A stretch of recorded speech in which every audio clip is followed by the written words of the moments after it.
Oh, well, welcome here. We are testing out our live broadcast at First Presbyterian Church. If you're seeing this, thank you for your patience with us because we're learning how to do this. Um, we're just trying to figure out what works in terms of audio and video. There's a lot of stuff that needs to connect and make the computer work and make the computer do the PowerPoint presentations that we operate with also during worship. So Pam is on the balcony trying to watch this and monitor it, and I am just in the chancel trying to work out the various locations that we would ordinarily use if we were doing this on a Sunday morning in worship. And so there's no particular agenda here. I appreciate any feedback from you as you see this so that we know what is actually working out there versus what we see on the computer. So as many of you know, we have been doing a sermon series now for a number of weeks, most of the summer, and now into the fall season, calling it Walking Through Genesis. And I find it fun.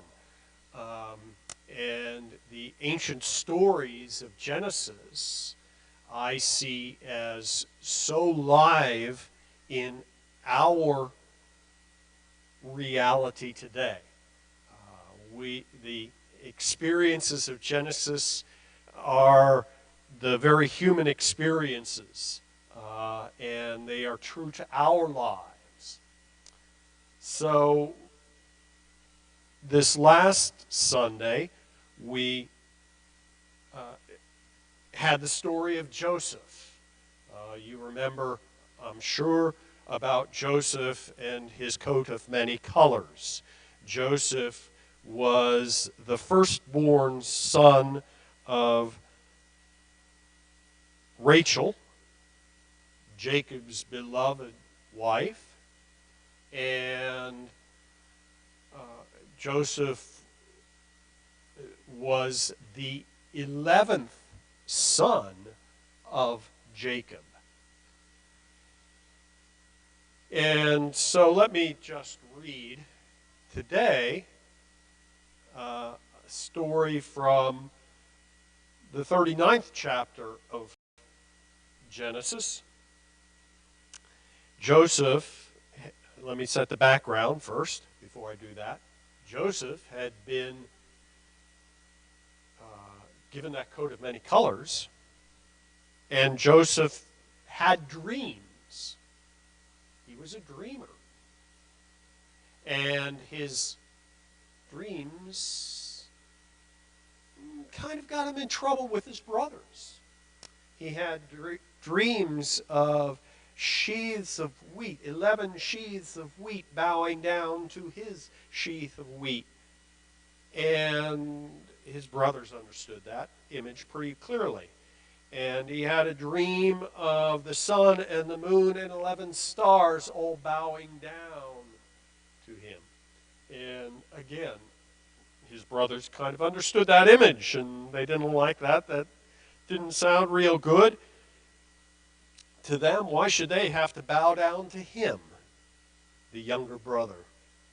And Jacob, their father, Israel now by name, did not like that dream either. But the brothers decided, come on, let's kill him and let's throw him in the well. And Reuben said, oh, it shouldn't be any bloodshed. Let's just throw him in the well. Judah decided, hey, here comes some Ishmaelites, and let's sell them to the Ishmaelites. So they sold their brother Joseph for for 20 shekels of silver. And they sold him to the Ishmaelites, who took him to Egypt. There Joseph was sold as a servant to Potiphar's household. The brothers took Joseph's coat of many colors and coated it with blood from a goat they had slaughtered, and took it back to father Jacob and said, "Is this your son's?" Notice that, your son's coat. And so Jacob grieved. He assumed his son was dead. The brothers knew only that he had been sold to the Ishmaelites. Well, so the story goes on. Here we are in chapter 39. Now, Joseph had been taken down to Egypt. Potiphar, an Egyptian who was one of Pharaoh's officials, the captain of the guard, bought him from the Ishmaelites who had taken him there. The Lord was with Joseph so that he prospered, and he lived in the house of his Egyptian master. When his master saw that the Lord was with him and that the Lord gave him success in everything he did, Joseph found favor in his eyes and became his attendant. Potiphar put him in charge of his household, and he entrusted to his care everything he owned. From the time he put him in charge of his household and of all that he owned, the Lord blessed the household of the Egyptian because of Joseph. The blessing of the Lord was on everything Potiphar had, both in his house and in his field. So Potiphar left everything he had in Joseph's care, with Joseph in charge. He did not concern himself with anything except the food he ate. Now, Joseph was well built and handsome. And after a while, his master's wife took notice of Joseph and said, "Come to bed with me." But Joseph refused. "With me in charge," he told her, "my master does not concern himself with anything in the house. Everything he owns is entrusted to my care. No one is greater in this house than I am. My master has withheld nothing from me except you, because you are his wife. How then could I do such a wicked thing and sin against God?" And though she spoke to Joseph day after day, he refused to go to bed with her or even be with her. One day he went into the house to attend to his duties, and none of the household servants was inside. She caught him by his cloak and said, "Come to bed with me." But he left his cloak in her hand and ran out of the house. When she saw that he had left his cloak in her hand and had run out of the house, he called her household servants. "Look," she said to them, "this Hebrew has been brought to us to make sport of us. He came in here to sleep with me, but I screamed. When he heard me scream for help, he left his cloak beside me and ran out of the house." She kept his cloak beside her until his master came home. Then she told him the story that Hebrew slave you brought to us came to me to make sport of me. But as soon as I screamed for help, he left his cloak beside me and ran out of the house. When the master heard the story, his wife told him, saying, this is how your slave treated me. He burned with anger. Joseph's master took him and put him in prison, the place where the king's prisoners were confined. But while Joseph was in prison, the Lord was with him. He showed him kindness and granted him favor in the eyes of the prison warden. So the warden put Joseph in charge of all those held in prison, and he was made responsible for all that was done there. The warden paid no attention to anything under Joseph's care because the Lord was with Joseph and gave him success in whatever he did. So that's another one of those great stories from Genesis.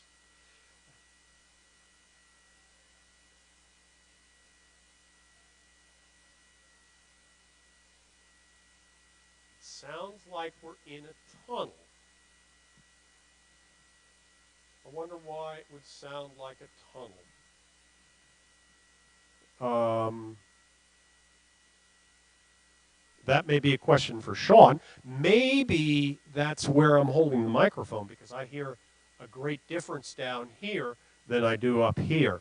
So Beth, if you're still with us, does this setting improve it? Because I only have this one microphone. No, I have two microphones on. I have a pulpit microphone, and I have this handheld microphone. Okay, so it's the position of the microphone. I suspected that might be the case. Okay.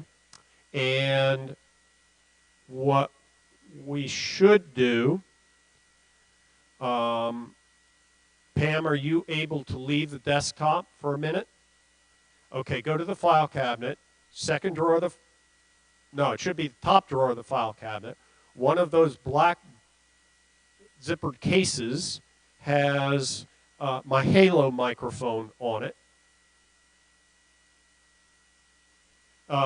And you should be able to get 2 batteries and bring it down here to me, and I can put that on, and then you'll be able to switch that on at the sound console.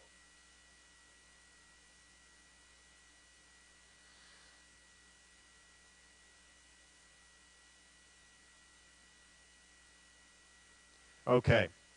Well, we're going to continue. So anyhow, I think that this is one of those great stories of Genesis, and again a very human story of so the wife of Potiphar has her eyes on the pool boy. She decides she wants to have some fun with the pool boy. But Joseph has nothing to do with it. He knows how important this position is that he's been given in Potiphar's household. He's been given a lot of authority. He's a servant. He's a servant. He's been bought. But he has a lot of authority and responsibility in the household. So, as the scene unfolds, she decides to play her game even further. Not just to have the pool boy, but when she can't have the pool boy, she takes his coat,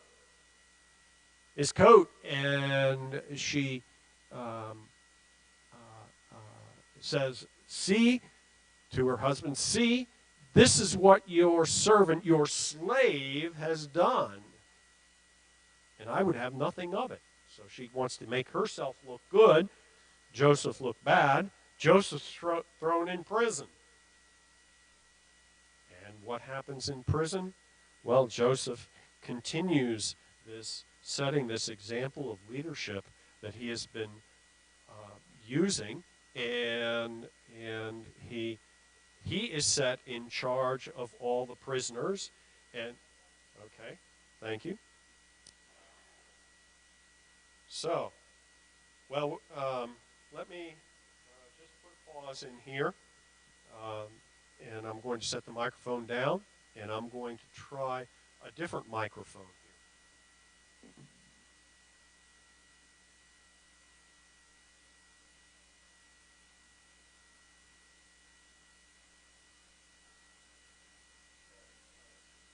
here. Ham, yes, okay, I hear me. Okay, I'm on. No. Halo mic. And obviously I'm on because I'm hearing it. Yep, I'm on. Okay. All right. So I'm going to set this microphone aside like we usually have it in worship. And, okay. So, uh, uh, um, Beth, if you're still out there, you should probably be hearing my voice a lot better now. This would be a normal setting in worship, I believe. And what's that?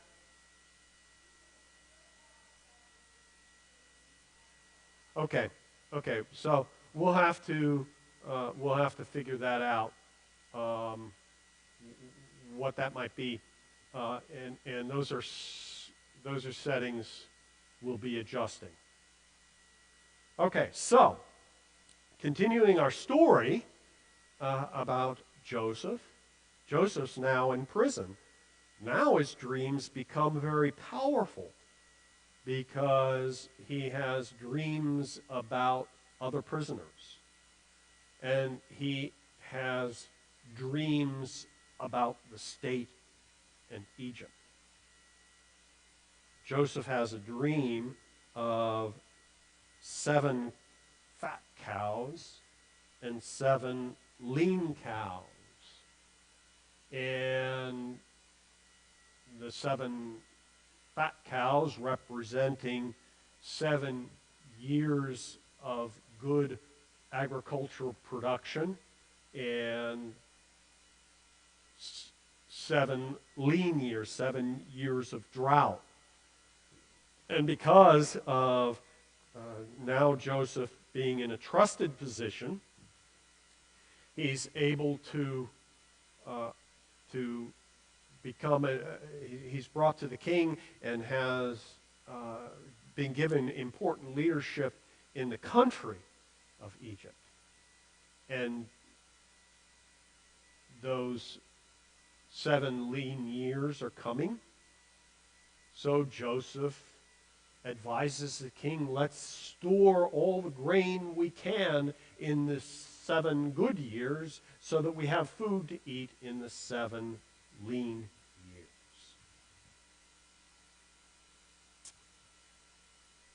The story continues then. Those 7 lean years now affect Jacob and Joseph's brothers. And so they hear that there's food enough to eat in Egypt. So they go from Canaan to Egypt in search of food. There they find that Joseph is the one in charge in Egypt. The brothers fear for themselves. They fear for their lives because they're the ones who threw Joseph in the well. They are the ones who sold Joseph to the Ishmaelites. They are the ones who are responsible for everything that happened.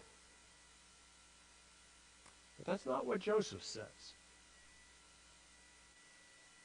What Joseph says is, what you intended for ill, God intended for good.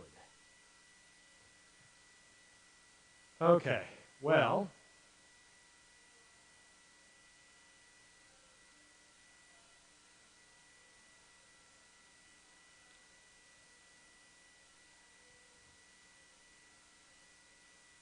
okay, so what we're finding out here is that we're able to run the projection software. We're able to run the vMix software for the that's what we use to get this live presentation. So we're able to do that. What we have is some sound issues that we need to adjust. Sean knows he's our resident expert in sound, all things sound. Um, so we should be able to get that adjusted. So, um, folks, thank you for joining us on this impromptu test. Beth, thank you for your feedback. That was helpful. For anybody else who, if you're picking this up later, I think you'll be able to see it later. I appreciate you letting us know, giving us some clues and some hints. We're still learning, so be patient with us. We hope to get our worship service up live, maybe this week, hopefully in the near future. Thanks.